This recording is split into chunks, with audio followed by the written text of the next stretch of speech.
A paz, meu amigo, meu irmão, bom dia, boa tarde, boa noite. Não sei que horário você está assistindo esse podcast, mas espero que encontre você bem, com muita alegria no seu coração. Esse é o podcast da Igreja Evangélica Quírios, eu sou o pastor Klaus Piragini.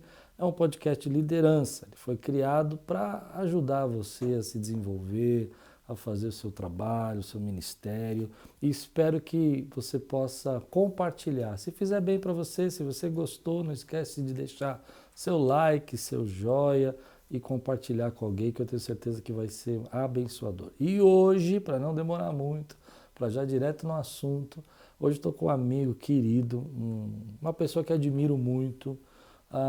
Eu acredito que há mais de 15 anos a gente se conhece e sempre admirei muito e gosto da carreira dele, gosto de conversar com ele.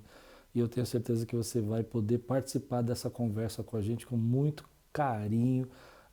Ele teve uma vida pública grande, já foi vereador, deputado, ele vai falar daqui a pouco, mas nesse momento eu quero entrevistar o meu amigo Carlos Alberto Bezerra Júnior. Seja muito bem-vindo aqui, que alegria te receber. Obrigado. Sabe que isso também é uma oportunidade da gente matar a saudade, né? A gente fica nessa correria aí de todo dia e poder estar aqui junto com você, matando a saudade. Você é um amigo querido também, porque eu tenho muito carinho, admiração. Aliás, pude matar a saudade de você e ver, enfim, como a igreja está linda, como o espaço está lindo, o estúdio, Legal. como Deus tem te abençoado, como o ministério tem ido adiante. Enfim, parabéns pelo que você tem feito. Eu fico um pouco nervoso de te receber aqui, né? Porque eu estou recebendo uma autoridade pública, né? Você está recebendo seu amigo, para com isso. Mas é uma autoridade. É secretário da Ação Social da cidade de São Paulo, que é quase um país do tamanho, né? Eu costumo dizer, eu costumo dizer o seguinte, que eu sou, na função que eu estou, quando eu era deputado eu dizia isso, quando fui vereador eu dizia isso, agora secretário de assistência social digo isso assim, eu sou um discípulo de Jesus disfarçado de secretário. Então, enquanto eu estiver nisso, isso na verdade é mais um disfarce para eu poder seguir os passos do cara que você também segue, seguindo os passos dele, tentando imitar o que ele fazia, tentando plantar o bem, tentando semear a justiça, enfim, tentando transformar realidades, transformar pessoas e poder imitá-lo como um bom discípulo, né? Tá? Não é simples, no mundo de hoje não é simples, mas a gente vai fazendo, vai andando, vai trabalhando e num espaço como o espaço da política e da arena pública, esse eu diria que é ainda mais desafiador. Mas dá, vamos em frente. Mas antes da gente começar a falar desse cenário, eu vou voltar um pouquinho para trás, né? Porque você é médico e pastor e foi parar na política. É disfarce pra caramba, né?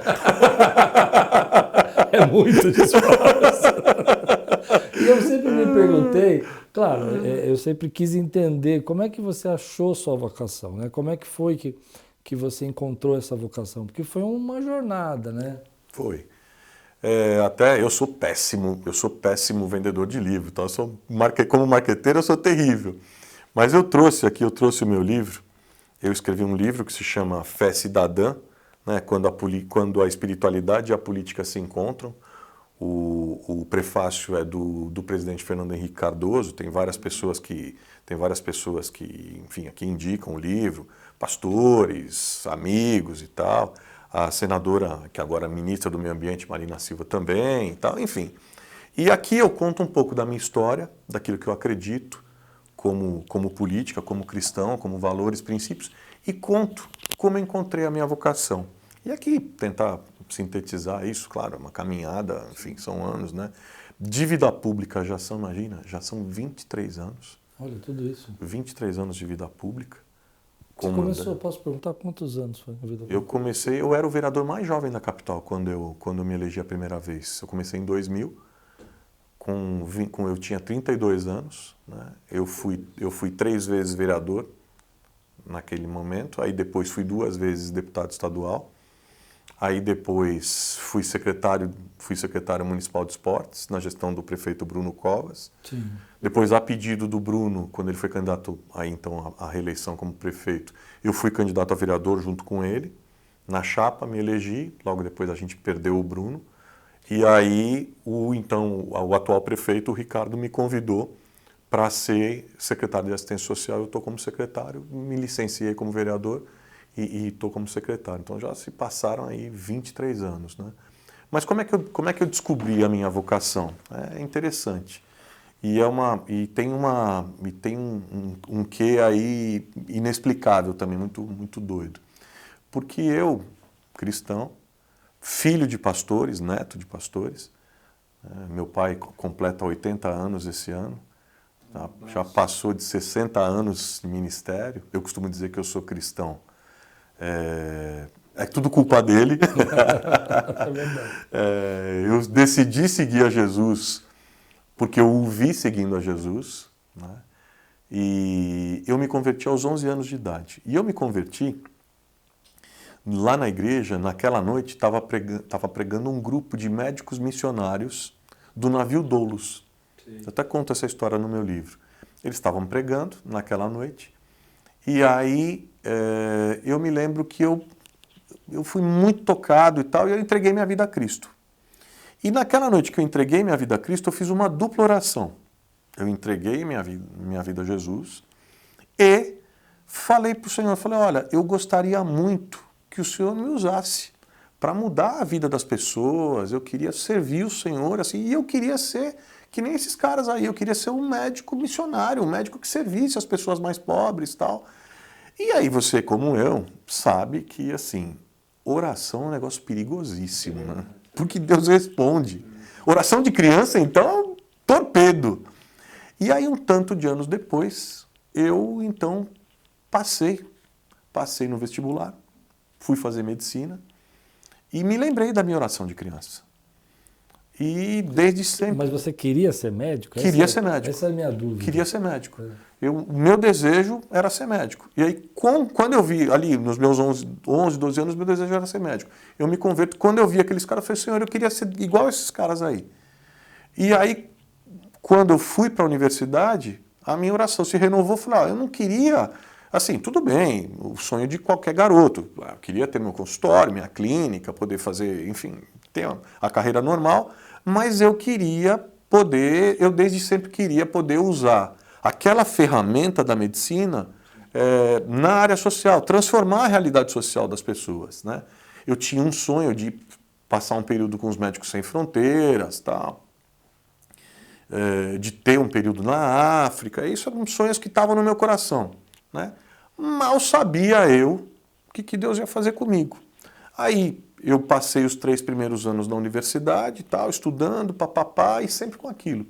Aí eu comecei a ser influenciado pela leitura bíblica, pela leitura da Escritura, que começou a mexer comigo, no sentido de, assim, eu estava todo domingo na igreja, estava lá com um grupo de jovens, estava feliz, estava na universidade, louvando a Deus, ali no conforto da minha igreja, não estava me faltando nada, estava tudo em dia. Mas assim, fora dali, tinha um tanto de gente, sabe, analfabeta, passando fome, uma desigualdade ferrada no meu país, um monte de injustiça. E eu comecei a falar, sabe, e eu na universidade, a faculdade de medicina ela tem um diferencial, né, que ela te coloca muito em contato com a miséria, muito em contato com a miséria. O sistema público de saúde no Brasil te coloca muito em contato com a pobreza, né? Assim, você está o tempo inteiro, você está na favela, você está nas comunidades, o hospital público incrustado nas franjas das cidades, tal, você está o tempo inteiro em contato com isso, né?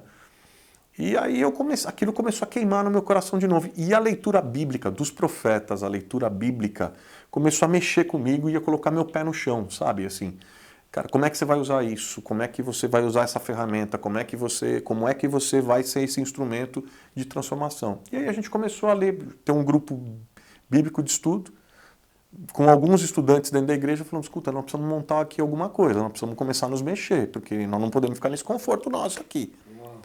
E aí era uma estudante de serviço social, uma de terapia ocupacional, tinha um médico também, enfim, éramos um grupo de 6 ou 7. e a gente começou a estudar a Bíblia juntos, tal, precisamos servir ao Senhor servindo as pessoas. Servir ao Senhor servindo as pessoas. Mudar era a visão do evangelho integral, né? O evangelho todo para o homem todo, transformando o homem todo, transformando a realidade. E aquilo começou a queimar no coração da gente, a gente começou o embrião de um projeto social, que acabou se transformando, foi se organizando, hoje é uma fundação, né? Tem lá, enfim, tem mais de, sei lá, 700 funcionários, enfim, tem dezenas de programas, atende milhares de pessoas, está espalhado pela cidade toda. Tem escola, creches, clínica, tem um monte de programas que está lá na comunidade que eu sirvo, né, na comunidade da Graça. Eu sou uma referência, eu sou mais um voluntário lá, enfim, tem um monte de gente trabalhando lá. Mas, enfim, aquilo foi indo e contaminando as pessoas, e aquela visão foi. E meu coração queimando naquilo. Eu terminei a universidade. A história está ficando longa, né? Não, tá ótimo. Eu terminei a universidade, fui fazer minha residência, eu me especializei em gineco-obstetrícia, aí terminei minha residência e eu continuava como voluntário ainda naqueles projetos, na periferia e tal. Só que o meu coração era assim, eu fazia medicina, eu atendia na clínica, eu já tinha, naquela época eu tinha 4 empregos, eu tinha 2 empregos públicos, né? Eu era oficial médico militar, tinha um emprego... Eu me lembro dessa. Pois é, eu tinha um emprego ótimo no Exército Brasileiro, eu tinha outros empregos, eu já tinha minha clínica, tinha começado minha clínica particular, enfim, tinha bons empregos, né? Tinha outro emprego público na Prefeitura de São Paulo e tinha o meu período que eu dava como voluntário. Só que era assim, o maior prazer da minha vida era aquelas horas que eu trabalhava como voluntário. Aquilo era que fazia meu coração queimar. E aí, aquilo foi cada vez mais queimando no meu coração e aí eu senti no meu coração... Eu acho que eu nunca falei isso publicamente, acho que é a primeira vez que eu vou falar. Uau, aí, ó, tá vendo? Já ganhei um ponto. No meu livro eu não contei isso, mas eu senti no coração o seguinte, eu vou abrir mão do melhor emprego que eu tenho para dedicar esse tempo em favor das pessoas que mais precisam. Eu vou servir essas pessoas. Eu não sei como vai ser, de que forma vai ser, mas eu sei que Deus vai cuidar de mim. E eu vou organizar, enfim, um projeto social consistente. E foi o que eu fiz.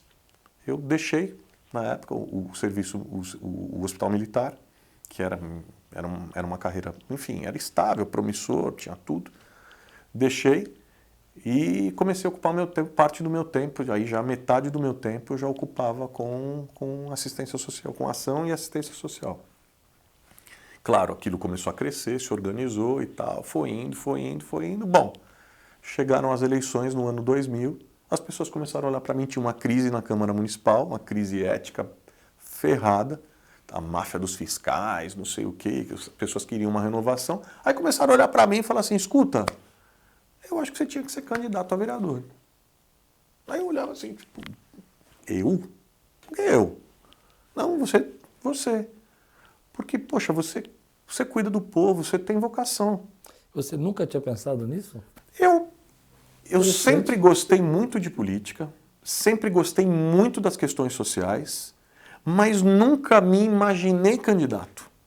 Candidato não, eu sempre me imaginei, por exemplo, um quadro público, sei lá, na área da saúde, um formulador de programas, sabe, um formulador de políticas, até um formulador de políticas públicas, mas eu sempre me vi no terceiro setor, na área social, um mobilizador social, eu sempre fui um ativista social, né? Era ali que eu me via.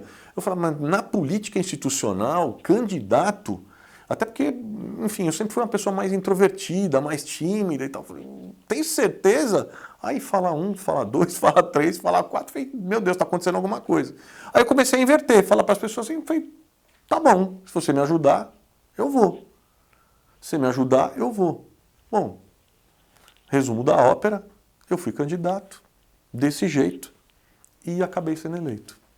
E aí a gente construiu um programa, na época, que era o resultado de um trabalho que a gente fazia, que era de garantir acesso para as grávidas que não conseguiam acesso ao pré-natal e ao sistema de saúde, para que elas pudessem fazer prevenção do câncer do colo do útero e câncer de mama, né?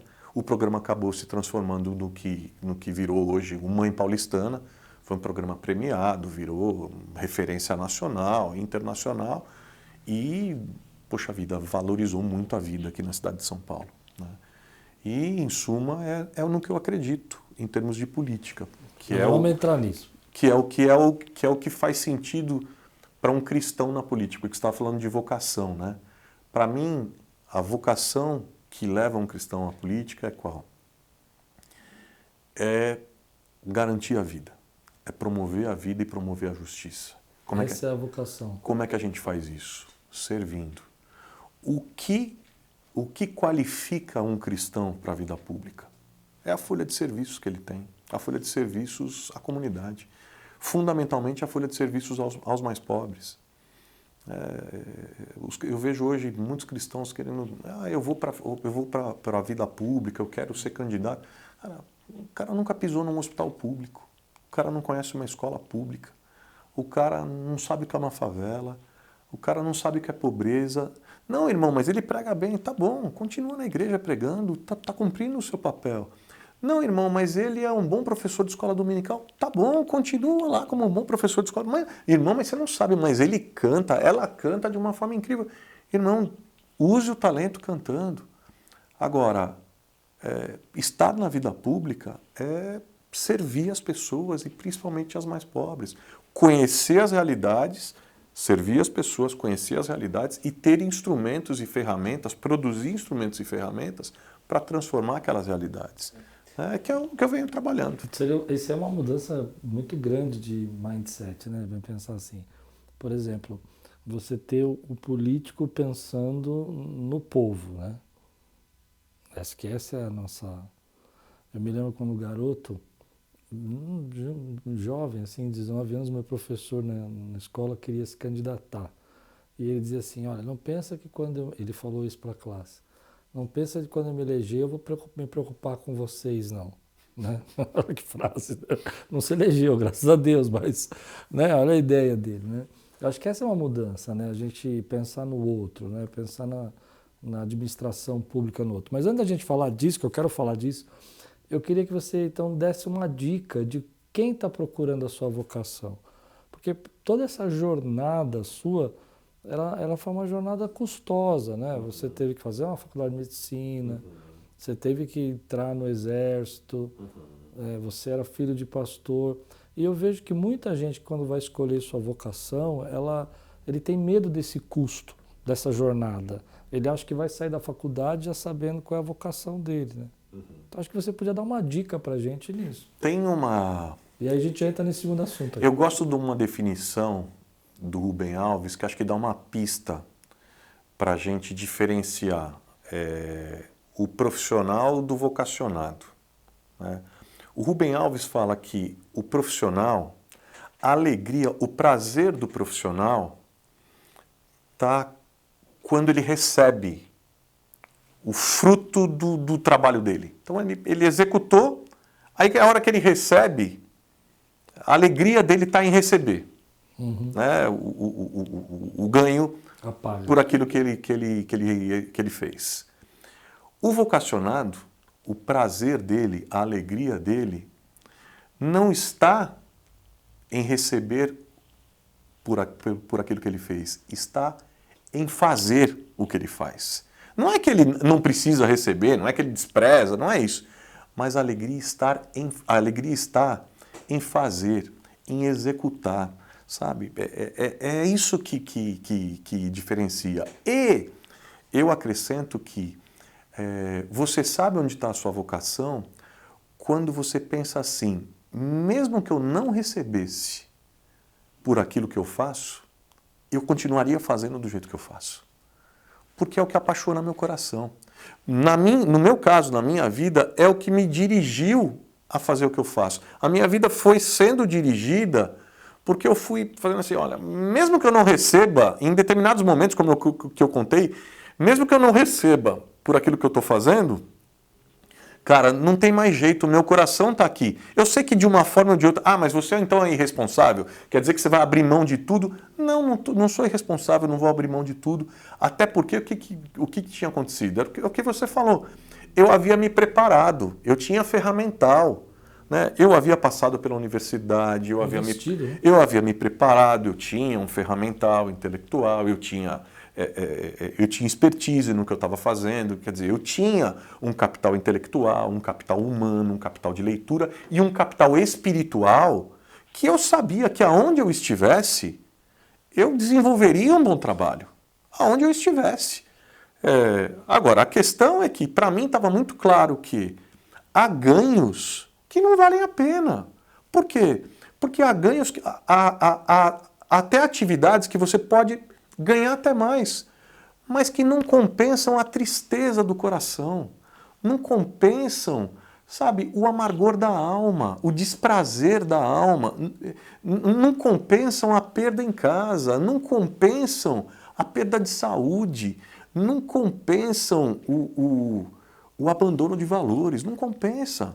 Então, assim, não há coisa mais prazerosa nessa vida do que você fazer aquilo que te enche os olhos te enche o olho de brilho, entendeu? Ontem à noite, por exemplo, eu estava 10 horas da noite lá na Praça Marechal Deodoro, acompanhando as equipes que estavam fazendo abordagem agora na Operação Baixas Temperaturas, que ontem a gente estava com 10 graus aqui na cidade, e a gente está numa operação forte para tirar o máximo de pessoas que a gente pode das ruas, para acolher nos hotéis, nos albergues, enfim, para acolher todo mundo que a gente pode.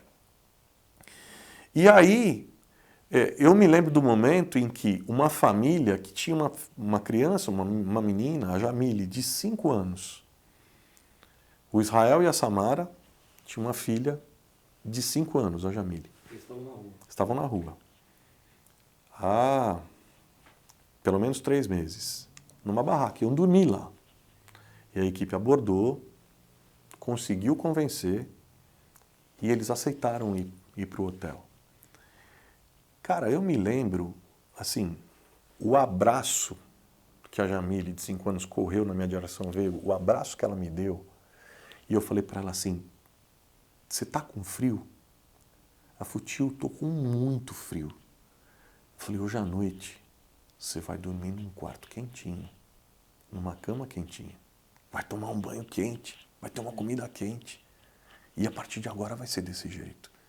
Assim, eu saí pensando, falei, caramba, não tem dinheiro no mundo que pudesse pagar a satisfação pessoal de poder participar junto com aquela equipe, junto com a minha equipe, junto com, sabe, centenas de servidores que executam essa política pública, dessa conquista de direito para essa família. Para mim, essa é a definição de sucesso. É isso. Sucesso é você ganhar por aquilo que você faria de graça. Né? É isso, entendeu? Eu falo para as equipes lá da assistência social, eu falo, gente, eu falo da área social, aqui puxando a brasa para minha sardinha. Nós estamos na área social, primeiro que a gente tem um parafusinho a menos.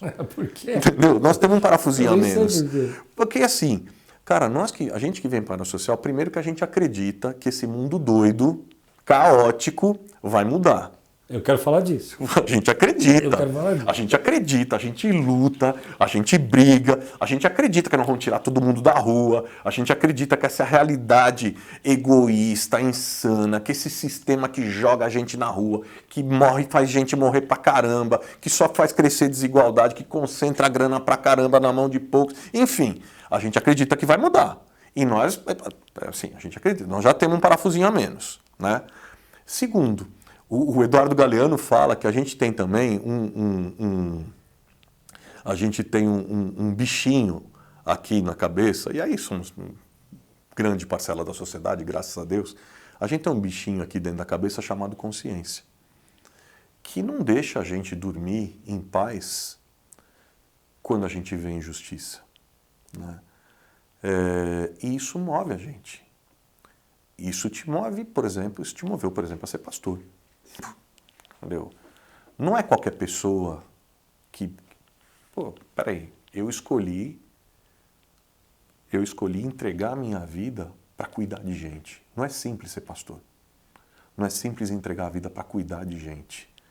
Gente entregada à dependência química, gente que a família está desintegrando, gente que está na crise financeira feia. Enfim, gente quebrada. Né? Gente de todo tipo, gente que vira as costas, gente que trai, gente de todo tipo. Né? E entregar a vida ao longo de décadas, de anos. Né? Não é simples estar no serviço público, entregar a vida à vida pública com seriedade, com dignidade. Não é simples você exercitar sua vocação, seja onde for, na área que for, com entrega, com dignidade. Não é simples você responder a isso. Então eu penso que esse é um desafio que, ao mesmo tempo em que não é simples, que ele é complexo, ao mesmo tempo ele é quando a gente se acha nele, quando a gente encontra e fala, cara, eu encontrei minha vocação, cara, daqui ninguém me tira. E aí que eu brinco com eles, falo assim, ao mesmo tempo a gente também é privilegiado. Porque, cara, a gente faz tudo isso. A gente é um bicho que tem um parafusinho a menos, a gente tem aquele bichinho da consciência lá que não deixa a gente dormir, que incomoda. E, além de tudo, cara, eu brinco com eles, falo assim, gente, a gente ainda é pago para fazer o que a gente gosta. A gente tem que levantar a mão para o céu todo dia, porque tem muita gente, talvez a maioria das pessoas que é paga para fazer o que não gosta. Sim. Mas nós não. A gente ainda é pago para fazer o que a gente gosta. Então, bora tentar mudar o mundo. Ah, mas não é o que a gente gostaria de ganhar. Bom, aí, velho, ninguém mandou ter um parafuso a menos e escolher ficar aqui. É difícil, né? Mas essa questão da administração pública hoje é uma questão complicada, assim, né? É uma cidade, um colosso, né? Eu às vezes acho que tem muita coisa que precisa melhorar, né? Tudo, eu concordo. Mas eu também acho que o brasileiro ele tem um problema com isso, né? Por exemplo, existe uma série de frentes sendo tentadas fazer e a gente às vezes não valoriza, né? Às vezes a pessoa fala... Eu vou dar um exemplo do que eu estou pensando para poder entrar o assunto. Quando a gente pensa assim, em Estados Unidos, por exemplo, né? As pessoas reclamam muito do nosso SUS aqui, dessas coisas todas, mas você pega os Estados Unidos não tem nada disso, né? E você tem que pagar, e você vai para falência, né? E aí a pessoa fala, não, mas lá eu vou ganhar bem tudo, mas a realidade não é bem essa, né? Para quem já foi lá, já viveu, né? E eu acho que a gente, no Brasil, a gente tem algumas coisas que são legais, que tem que melhorar, né? Não estou dizendo que não tem, sempre vai ter que melhorar. Mas que a gente às vezes não reconhece essas coisas, né? Como é que você vê isso? Assim? Tem uma percepção muito equivocada. Eu acho que às vezes tem uma mentalidade, especialmente em setores da classe média, média alta, uma mentalidade muito vira-lata, sabe? De desvalorizar coisas preciosas que a gente tem como brasileiros. Por exemplo? O SUS. O SUS é uma grande conquista brasileira, que é um exemplo mundial. É um exemplo mesmo? É um exemplo mundial. O mundo todo olha para o Brasil e, assim, fica abismado em ver o que a gente conseguiu. Com todas... E aqui eu não sou... eu não sou o Belo Mundo de Alice. Né? Isso que eu ia falar. Claro, eu não sou Poliana. Não é que, não, tá querendo tapar o sol com a pedra. Não. Eu sei, eu trabalhei muitos anos no SUS como médico. Eu sei que o SUS tem dificuldades, tem limitações, tem contradições, mas é o seguinte, nós somos um país que tem acesso universal, acesso para todo mundo ao serviço público de saúde. Isso por si só é uma tremenda conquista. Você pega países ricos, países desenvolvidos do mundo, não é assim. Eu já vivi situações constrangedoras fora do Brasil com isso. Vou te dar um exemplo, nos Estados Unidos, por exemplo. Uma vez eu ganhei uma bolsa. Eu fiz um curso nos Estados Unidos, um mês, nenhuma bolsa. E a gente estava no curso, uma das alunas que estava lá, latino-americana, não me lembro que país ela era, não sei se era o Peru ou Chile, enfim. Ela estava no curso também, ela teve uma crise convulsiva, porque ela tomava um remédio, ela estava sob controle, tomava um remédio, o remédio acabou, ela não falou para ninguém, então uma crise convulsiva, né? E aí ela não conseguia comprar o remédio, porque ela não tinha a receita, ela teve crise, e eu era o único médico do grupo. Aí as pessoas que vai fazer, tá falando, não tem muito o que fazer. Vamos ter que levá-la para um pronto-socorro, ela vai ter que ser atendida, avaliada por um neuro, saber se não tem nenhuma complicação, nada mais, enfim, né? O padrão. Fosse aqui no Brasil, cara, a gente pegava ela, levava no carro, colocava, levava para qualquer pronto-socorro, qualquer PS, porta aberta, atendeu, fez a avaliação, medicou, pá, resolvido. Chegou lá, levamos de um pronto-socorro, as pessoas falam, cadê a carteirinha dela de acesso aqui ao serviço? Qual convênio que ela tem? Qual registro que ela tem? Não, não tem, ela é estrangeira, ela está fazendo um curso aqui, mas ela tem seguro-saúde? Não. Desculpa, não vai atender. Não, mas como assim? Não, não vai atender. E não vai atender. E foi uma situação assim, que eu me lembro, isso já tem alguns anos, já se vão aí pelo menos, sei lá, uns 15 anos pelo menos. Assim, eu fiquei pela primeira, assim, eu fiquei muito chocado, né? Mas a gente não se dá conta disso. Países como o Canadá, por exemplo, eu não quero aqui falar mal dos países, não é essa a ideia, não é? Países como o Canadá, eu conversando com membros do corpo diplomático brasileiro, eu estive recentemente no Canadá, você marcar uma consulta com um especialista no Canadá você não tem serviço privado de saúde, só tem serviço público. Para você marcar uma consulta com um especialista no serviço público, você demora meses. Né? Às vezes é mais fácil para o cara se deslocar, vir para o Brasil, ser atendido aqui, para voltar lá, para poder fazer o atendimento. Se você precisa de um atendimento rápido, nem sempre você consegue. Então, assim, isso que às vezes está na cabeça das pessoas, esses países mil maravilhas, vamos privatizar tudo, que se privatizar tudo é que vai dar certo. Tudo que é estatal, tudo que tem a mão do governo é ruim. Isso é mentira. Tem coisas que tem o governo que são ruins? Sim. Agora, pega isso e joga fora? Não. Aprimora, melhora, moderniza. Né? Isso são conquistas. O serviço público de saúde, o serviço público de educação, são conquistas nossas como brasileiros. Você vê o show que o SUS deu com a vacinação durante a Covid. O Brasil deu um show no mundo, por quê?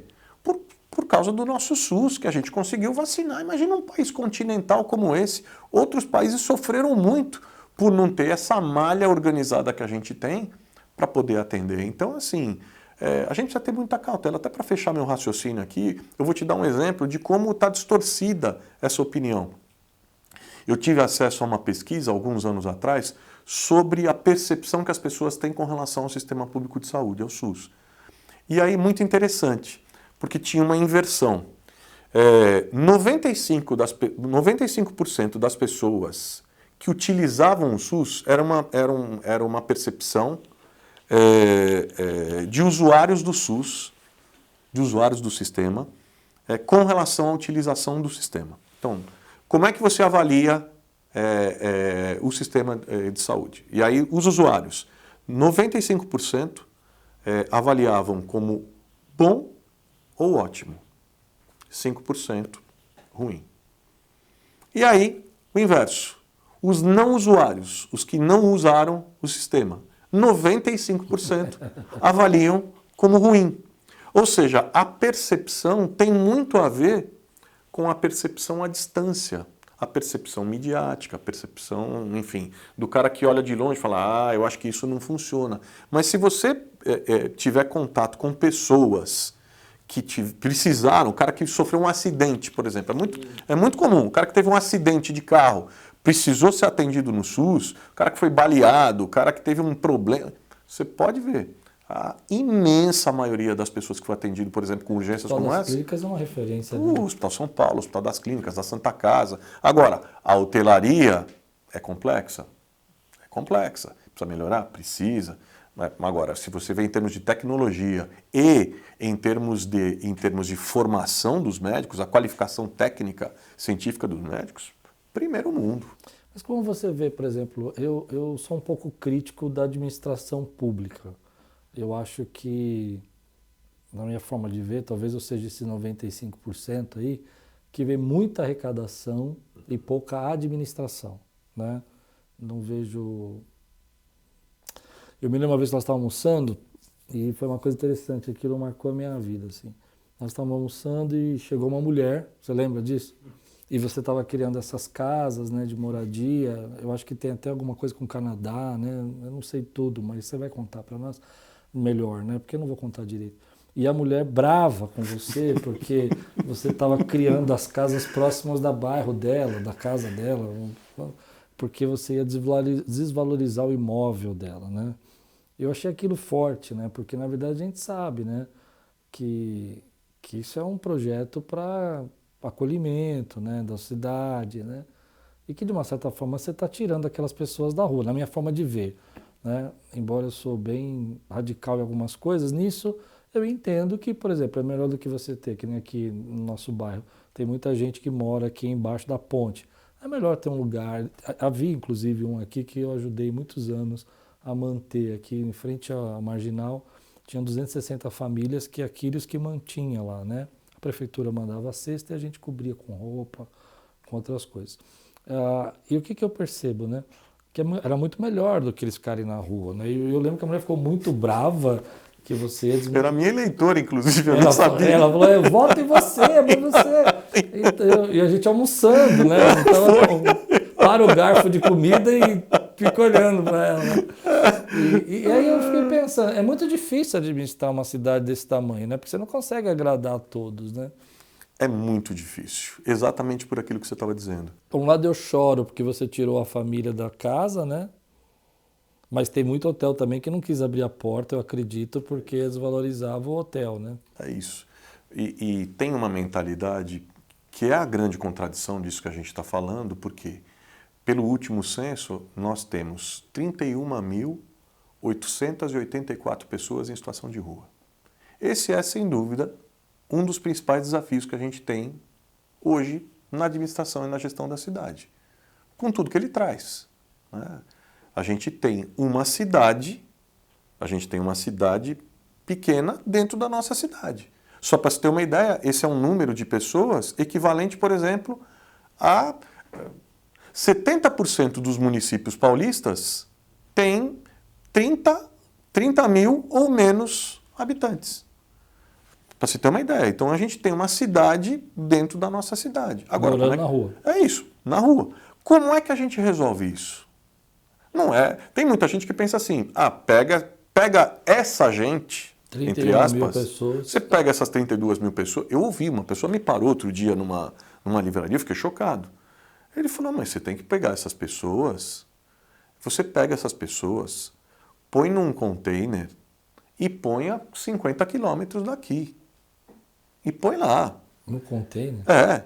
Eu falei, mas assim, tipo, sem refrigeração, sem nada. Ele falou, porque assim, não tem, essas pessoas, você já está dando um lugar para ficar. Tira daqui, porque não pode ficar. Que folga é essa? Assim, tem gente que pensa assim. Mas, de certa forma, tem um raciocínio médio que diz o seguinte, eu ouço muito, que era o raciocínio dessa mulher que encontrou a gente, que é o seguinte, eu quero muito que você resolva o problema, desde que não me envolva. Seja longe da minha casa ou longe do meu comércio. Só que é o que eu falei para ela naquele dia, eu falei assim, não existe como ser longe da sua casa e longe do seu comércio. Porque este não é um problema deles ou meu, é um problema nosso. Com 32 mil pessoas em situação de rua, não tem um bairro nessa cidade em que não tenha pessoas em situação de rua mais. Ela falou aquele dia ela falou uma coisa muito forte.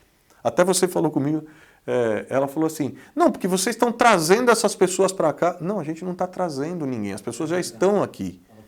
Elas já estão aqui, o que a gente está fazendo é dando uma casa para elas, para que elas saiam da rua. E o mais maluco, Klaus, é que o terreno que a gente ocupou, que aliás está uma vila linda, nós precisamos ir lá juntos. É ali do lado do Anhangabaú, tá lindo. Tem 40 famílias ali, nas casas modulares, tem um parque, tem mais de 50 crianças, a maior parte das pessoas já trabalhando, reconstruindo sua vida, tá lindo, né? Mas aquilo era um terreno ocupado pelo tráfico de drogas, um monte de gente usando droga, ali era um lugar de violência, ninguém podia passar ali à noite, porque era roubado e tal, escuro, ninguém falava nada.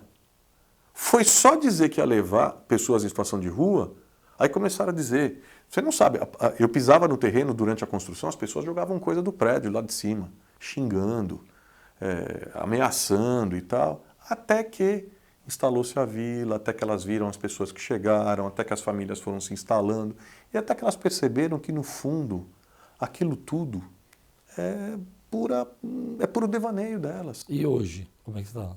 As vizinhos, estou falando, não é? Extremamente tranquilo. Vou te dar um outro exemplo. Tem uma situação aqui no Parque Novo Mundo, né?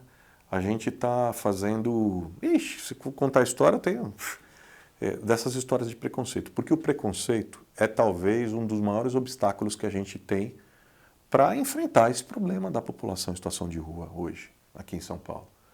Porque a gente tem dificuldade de encontrar terreno e dificuldade de encontrar prédio para levar as pessoas. Porque quando as pessoas descobrem que a gente vai acomodar pessoas ali, cara, é um levante público, né? E eu entendo o outro lado.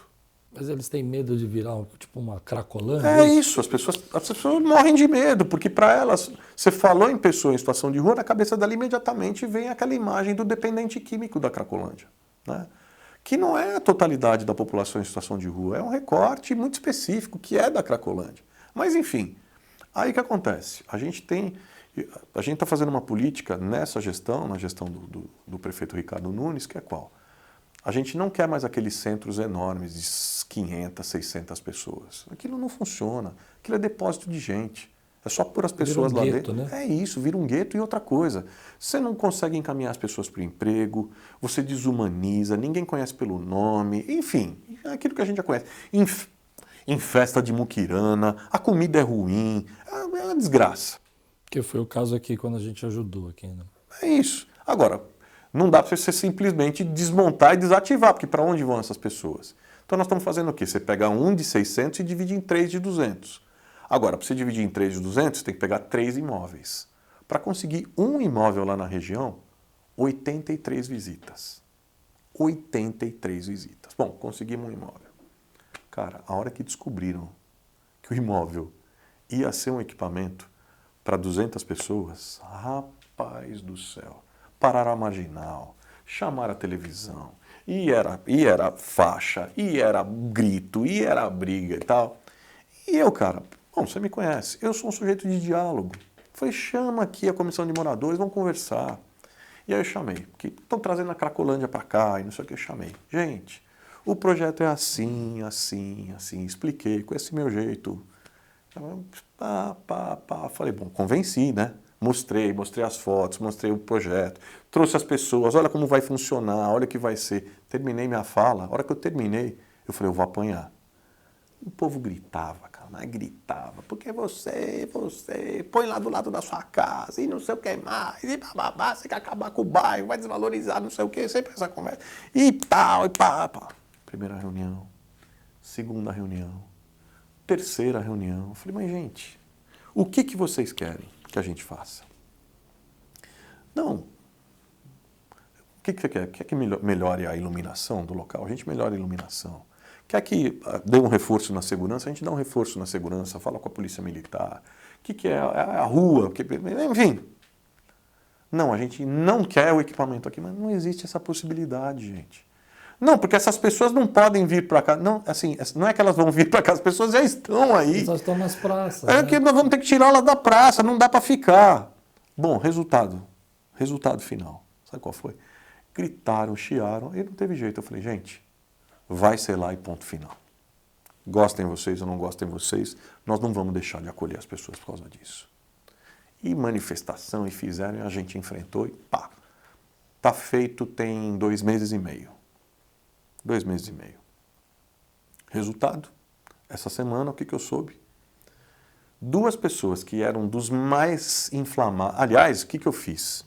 A gente fez toda uma política, por exemplo, o centro que foi instalado lá, eu falei para eles, para a organização que está lá contratada, vocês só comprem alimentos e insumos de pequenos comerciantes aqui da região, do próprio bairro.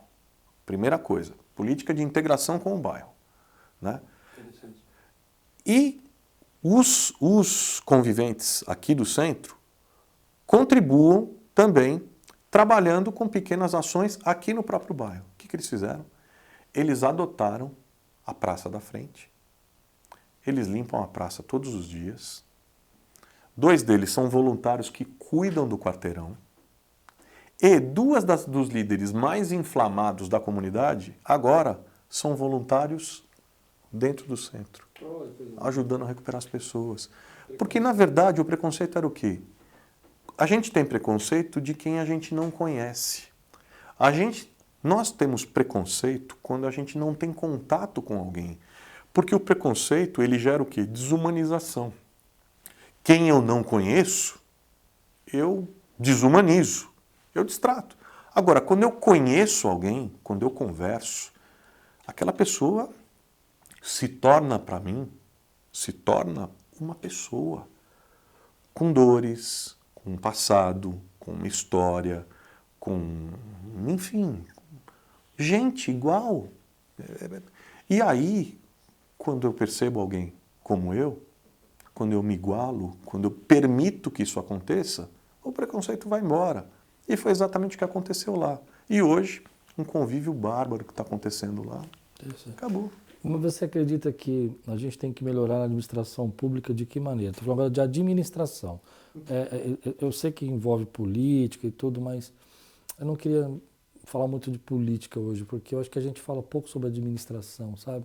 Discute muito de esquerda, direita, de um, de outro, e a gente não fala administração, né? Como é que você vê isso? O que você ensina pra gente sobre Eu administração? acho que tem muito, essa discussão, aliás, está chata demais essa discussão. É direita, é esquerda, fulano falou isso, é de direita. Aí todo mundo que é de esquerda vira contra.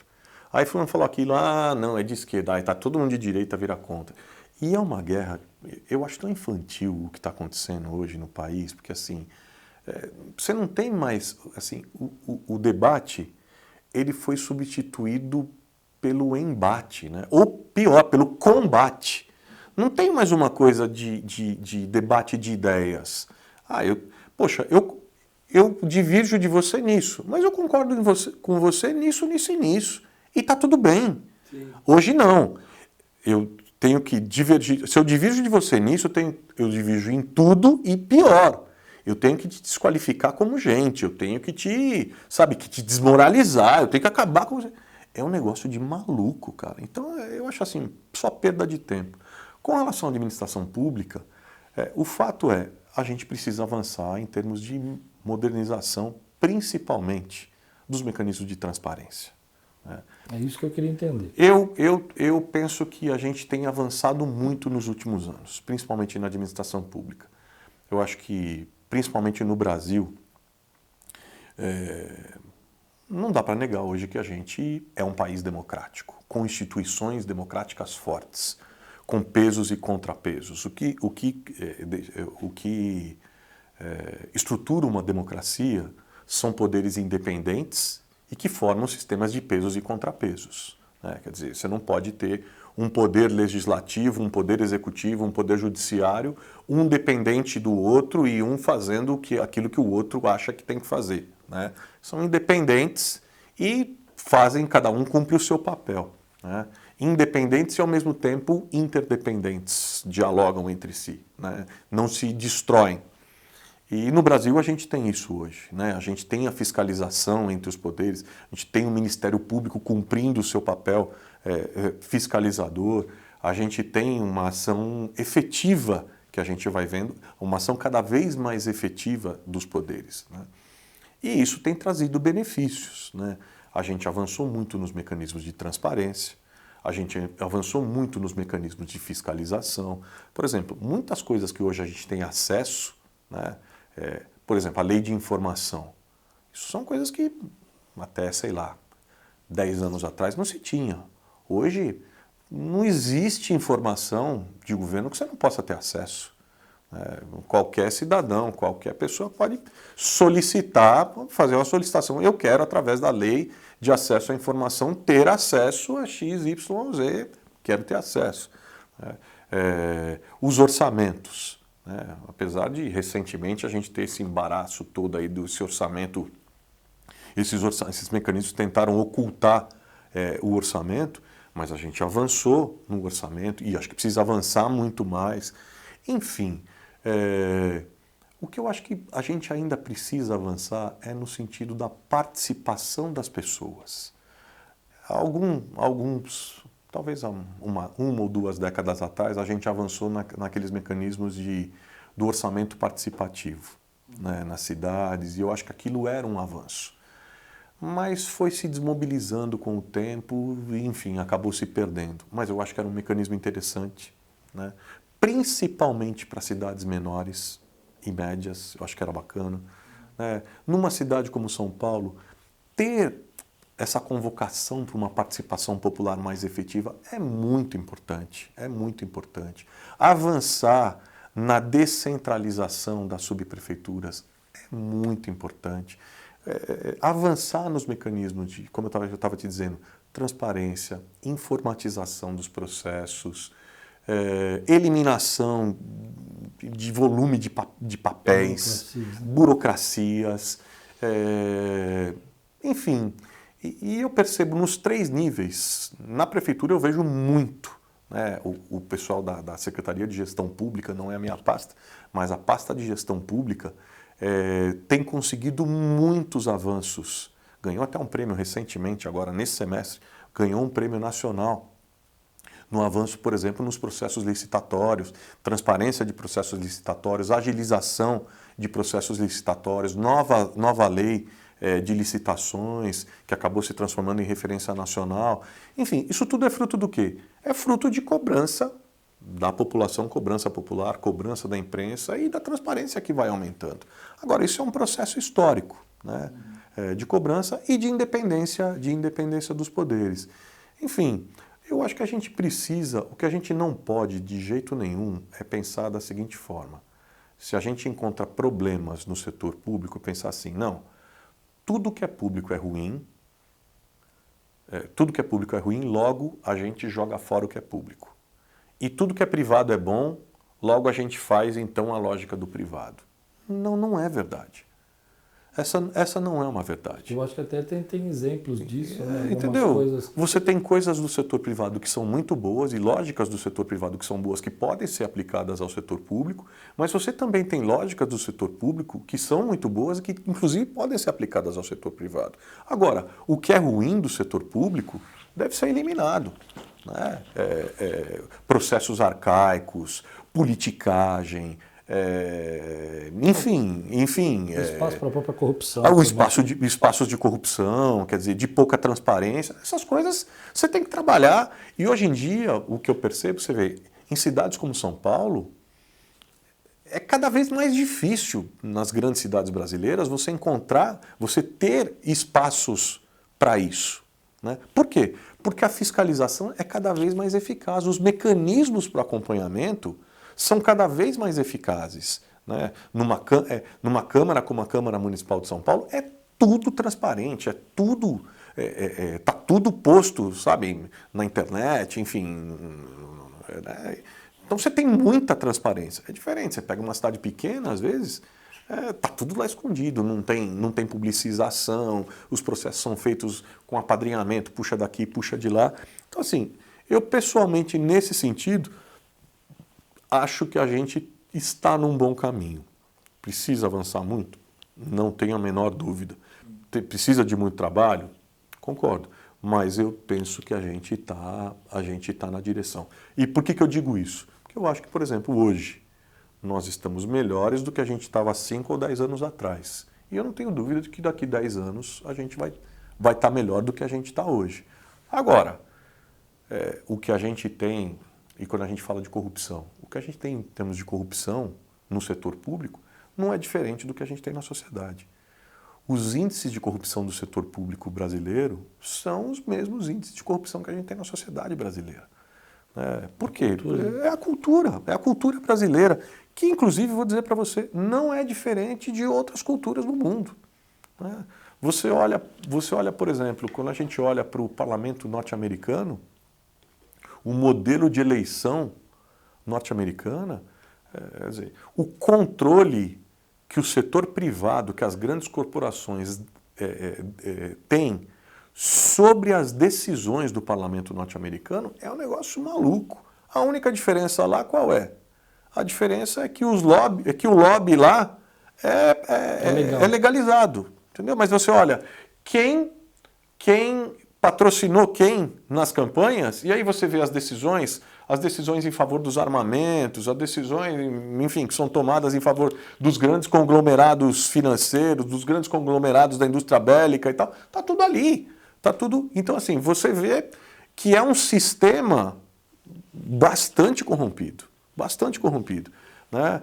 E, enfim, que precisa ser mudado sob muitos aspectos, mas que reflete o quê? Reflete o que é a sociedade, como é a sociedade. Teve algum filósofo brasileiro que falou sobre isso, né? Que quando a gente vai na padaria, recebe um troco a mais e não devolve, já está lá na cultura, né? Oh, fui bem. Me dei bem. Fazer o quê? Vamos Ele também me roubou, ele cobrou demais o chocolate outro dia, compensou. Vamos para as suas considerações, faltam 10 minutos para a gente acabar. Passou muito rápido, na verdade, eu nem vi passar aqui. Mas o que você gostaria de falar para os nossos líderes hoje aí? Olha, eu acho que tem algumas coisas. Quando a gente fala de liderança, eu penso que a gente está vivendo uma mudança geracional. Né? Uma mudança geracional de modelos mesmo. Né? Até não muito tempo atrás se acreditava ainda muito no modelo piramidal de liderança. Né? Não cabe mais, a gente não tem mais uma sociedade hierárquica. Essa geração que está vendo aí não acredita mais nisso. Você não tem mais movimentos, inclusive movimentos da sociedade civil, organizados de forma piramidal. É tudo horizontal. Sim. É tudo horizontal. Os líderes do futuro são líderes gente. São líderes que se permitem ser vulneráveis. São líderes que são humanos. São líderes servos. Eu gosto muito do modelo do líder servo. Do modelo de liderança em que ele não é o líder que manda, mas é o líder que é seguido. É completamente diferente. Né?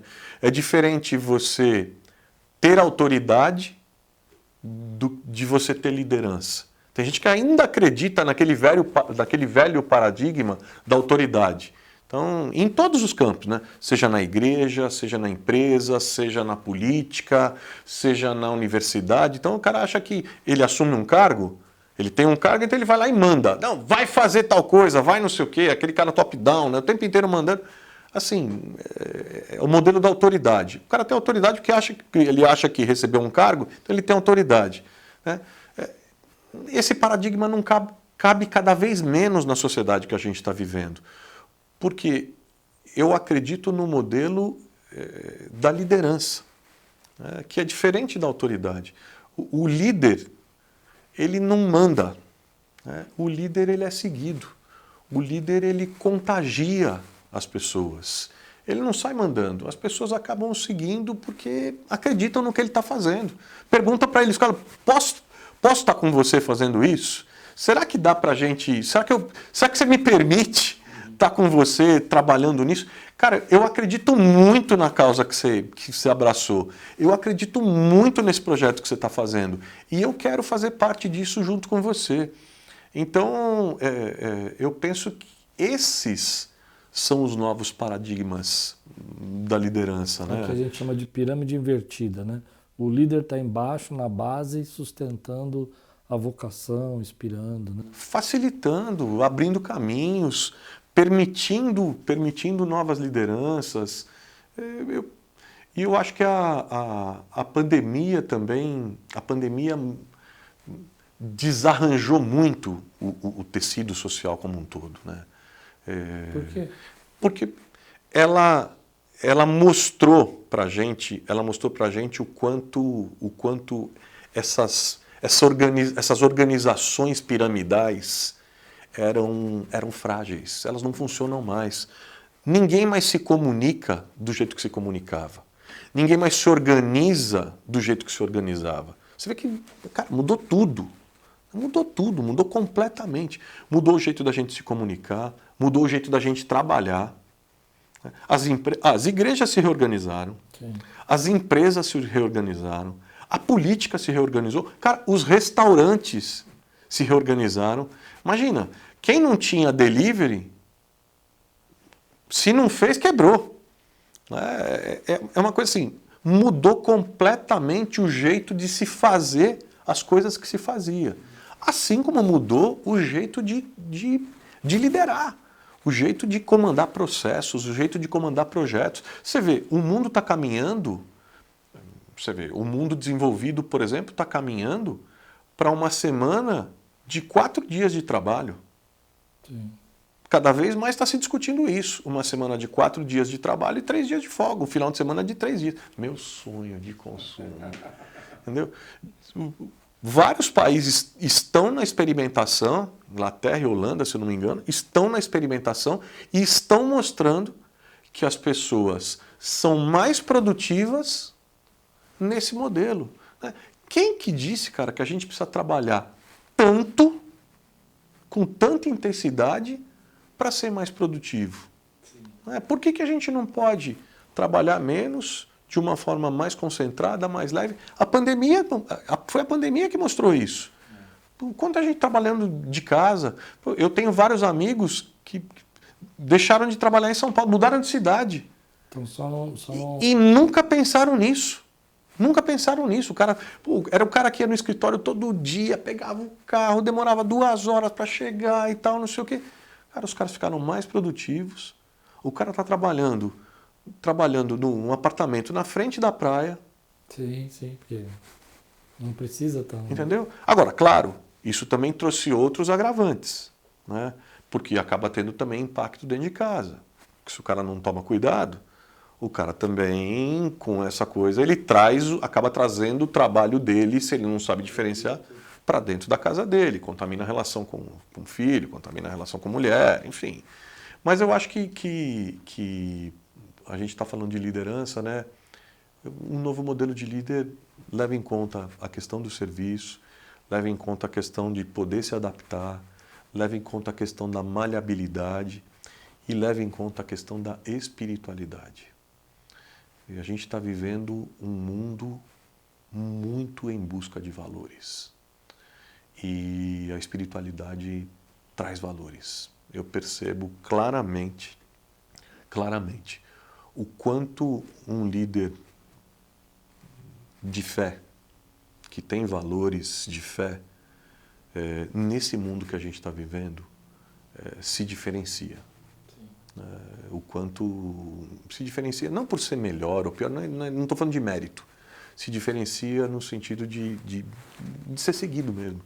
E as pessoas naturalmente o buscarem em momentos de crise, em momentos de angústia, porque está todo mundo, cara, está todo mundo, assim, vivendo questões questões pessoais relacionadas à saúde mental, angústia, né? E a espiritualidade passou a ter um valor que eu acho que nunca ela foi tão valorizada na liderança como nesse momento. Acho que a espiritualidade passou a ser um tesouro especial. Isso dá um outro podcast. Meu amigo, muito obrigado por você estar aqui. Eu que agradeço. Eu falei pra caramba aqui. Eu fico feliz de receber você. Até porque a gente conhece tão pouco da nossa própria cidade, né? A gente está aqui, mora aqui, mas conhece tão pouco da nossa cidade, né? É uma cidade enorme, gigante, né? Quando a gente vai para os Estados Unidos, por exemplo, a gente vê vários condados pequenininhos, né? Que seriam as nossas subprefeituras, né? Mas tem mais poder, né, aqui no condado, né? Mas... Você chegou a morar lá, não? Não, minha filha morou lá 6 meses. Quem? A Thalita? A Laís. A Laís? Ela morou onde? Ela morou em Deerfield, lá em Miami, né? Ela morou 6 meses lá. E a gente vê isso, né? A minha mais nova morou lá também. Em Miami também? Não, morou em Chicago. Essa quis fazer faculdade primeiro. Bom, vou terminar aqui. Gente, estou aqui com meu amigo. Agradeço de coração suas considerações. A gente ouvir também um outro lado, né? Quem está envolvido. E que Deus te abençoe nessa sua missão gigante aí de ajudar 32 mil pessoas que moram na rua. Que Deus abençoe. Só nessa pasta, né? Nessa ação, né?